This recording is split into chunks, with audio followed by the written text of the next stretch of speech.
안녕하세요. 다나명상센터의 이유한 대표입니다. 오늘은 제 10강인데요. 생각 깨트리기, 파상에 대해서 강의해 드리겠습니다. 불교의 핵심을 이야기하자면 생각을 깨트리는 것이라고 할 수 있는데요. 생각을 깨트린다는 것은 생각이 없는 상태를 목표로 하는 것이 아닙니다. 생각을 마음대로 바꿀 수 있는 것을 말하는 것입니다. 이렇게 생각을 깨트리려면 먼저 알아야 될 것이 있는데요. 그것은 중도의 원리에 관한 것입니다. 부처님께서 처음 깨달음을 얻으셨을 때 깨달았던 내용도 공사상이 아니라 중도의 사상입니다. 중도라는 것은 치우치지 않는 것을 말하는데요. 치우치지 않는 것은 내 욕심을 버리고 생각하면 치우치지 않을 수 있습니다. 나의 입장에서 생각하는 것은 거의가 치우친 생각입니다. 모든 일에는 이런 면도 있고 저런 면도 있게 되는데요. 긍정적인 면, 부정적인 면 이렇게 함께 존재하게 되는데 자기 자신을 중심으로 생각하게 되면 사람들은 거의 대부분 부정적인 견해를 갖게 됩니다. 만약 어떤 사람과 우리가 사이가 좋지 않다고 할 때 우리는 그 사람에 대해서 부정적인 생각을 가질 것입니다. 하지만 그것이 그 사람의 전부를 보여주는 것은 아닙니다. 중도적으로 생각하라는 것은 내가 좋지 않게 생각하는 사람을 좋게 생각하라는 뜻은 결코 아닙니다. 우리가 부정적인 견해를 가질 경우에 그 다음에 우리가 갖게 되는 마음은 그 사람을 거부하거나 외면하게 되어 있는데요. 그러면 그 마음이 자신의 마음을 오염시키고 동시에 그 상대방에 대해서 진정으로 알 수가 없어집니다.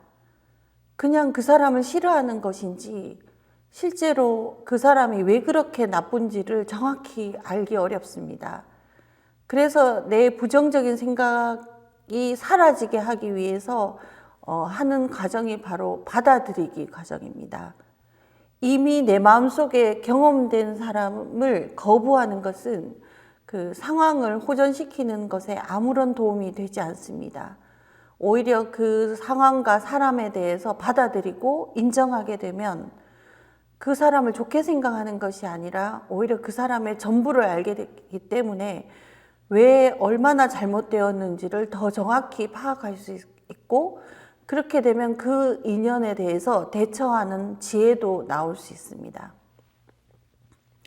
나에게 부정적인 생각이 있기 때문에 있는 그대로 받아들이기를 해야 되는 것입니다. 상대방을 외면하거나 부정하면은 그와 관련된 마음이 전변하게 됩니다. 하지만 있는 그대로 받아들이면 거기에서 진실을 알게 되죠. 이렇게 싫은 사람이나 싫은 상황을 받아들이는 것도 하나의 생각 깨트리기입니다.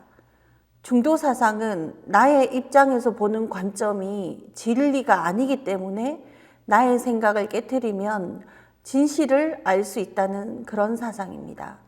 나의 관점만 버리면 상대방과 온전히 소통할 수 있습니다. 그리고 이것은 타협과는 전혀 다른 방법이기 때문에 오히려 정신력이 매우 강해집니다. 내가 어떤 대상을 외면하거나 거부할 경우에는 그 사람이 만약에 현실적으로 가까운 관계여서 만나지 않을 수 없는 관계라고 한다면 어쩔 수 없이 타협하거나 가식적인 태도를 또 취해야 합니다. 하지만 내가 싫은 대상이라고 할지라도 있는 그대로 인정해 준다면 내가 당당하기 때문에 그 사람에 대해서 가식적인 태도를 취할 필요가 없어집니다. 우리의 불행은 거의가 잘못된 인연 맺기에서 시작하는데요. 처음부터 잘 맞는 사람과 인연을 맺는다면 좋지만 우리는 전생부터 수많은 인연을 잘못 맺어왔습니다. 싫은 사람과 만약에 매일매일 함께 같이 살아야 된다면 그것은 정말 최악이라고 할 수 있는데요. 만약에 나의 모든 것을 망가뜨리는 사람과 함께 살아가야 할 때 우리는 이런 상황에서도 행복해하고 감사해야 할 수 있을까요?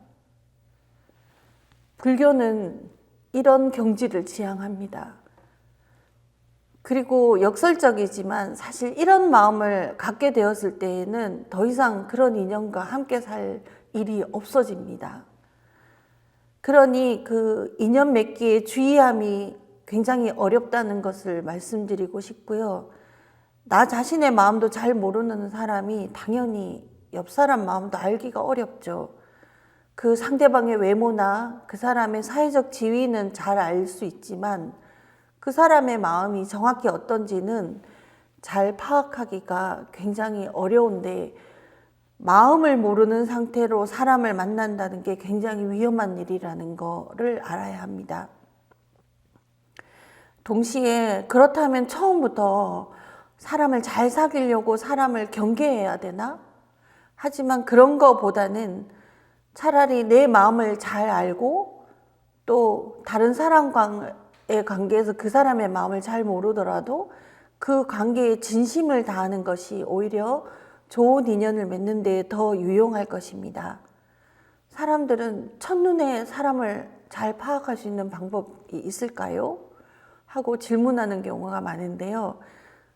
실제로 도를 깨달은 도인들도 잘 모르는 경우가 많습니다. 그래서 나 자신과의 관계와 타인과의 관계를 구별해서 해야 합니다. 나 자신과의 관계는 솔직함이 중요하고요. 타인과의 관계는 진실함이 중요합니다. 근데 이것을 거의 반대로 하는 경우가 많죠. 솔직하게 대할 수 있는 사람을 좋아하고 내 자신에 대해서는 진실하기가 그지없죠. 아주 이기적이기 때문에. 그래서 가장 나쁜 것은 이 와중에도 자기 자신을 속이는 것입니다. 어떤 다른 이유 때문에 자신의 감정을 외면하고 자기 자신조차도 속이게 되는 경우는 가장 나쁜 것인데요. 타인에게는 솔직한 것보다는 진실된 것이 중요하다고 합니다. 진실된 것이란 무엇이냐 하면은 그 사람과의 관계에 충실한 감정과 태도를 갖는 것을 말합니다. 그래서 타인에게 솔직한 것은 되게 좋은 것 같지만 실제로는 무례하게 되는 경우도 많고, 또 그 사람에 대해서 자기의 약점을 다 노출해서 위험한 일을 자초하는 경우도 굉장히 많습니다. 그래서 타인에게는 진실을 가져야지 솔직함을 가지는 건 그리 좋은 거는 아니다, 이렇게 말씀드리고 싶습니다. 그러면 내 자신에게 솔직하라고 해서 자기 자신의 속에 있는 에고의 속삭임 있죠. 그거를 열심히 따라가라는 그런 뜻은 아닙니다. 자기가 정말 잘못한 일을 했거나 또 그런 마음이 들 경우조차도 자신을 미워하거나 외면하지 말고 자신을 있는 그대로 받아들이라는 것이지, 그런 나쁜 일을 해도 좋다, 너만 편하면 된다는 식으로 그렇게 자기 자신의 마음을 채우라는 그런 뜻은 아닙니다. 자기가 원하는 것을 외면하고 스스로에게 과도한 의무를 부과하고 몰아세우는 것은 결코 솔직한 것이 아닙니다. 자기 자신의 있는 그대로의 모습과 상황을 모두 인정할 수 있는 것은 이 세상에 자기 자신밖에 없습니다. 우리는 스스로에게는 그렇게 하지 않고 많은 의무를 부과하면서 내가 사랑하는 사람은 나한테 나를 있는 그대로 받아들여 주기를 바라죠. 사랑하는 사람에게는 그런 것을 기대할 것이 아니라 내가 그 사람과의 관계에서 오는 나의 진실을 지키는 족합니다. 그리고 아주 기본적인 것은 그 상대방에 대한 그 존중입니다. 그 사람을 내 마음대로 판단하고 구속하려고 한다면 이미 그 관계의 진실됨에서는 거리가 멉니다. 그래서 상대방과의 관계에서 내 판단을 버리는 것, 또 내 자신과의 관계에서 있는 그대로 나를 받아들이는 것, 이런 것들이 모두 생각 깨트리기의 중요한 구체적인 모양입니다. 그럼 오늘은 여기까지 하겠습니다. 감사합니다.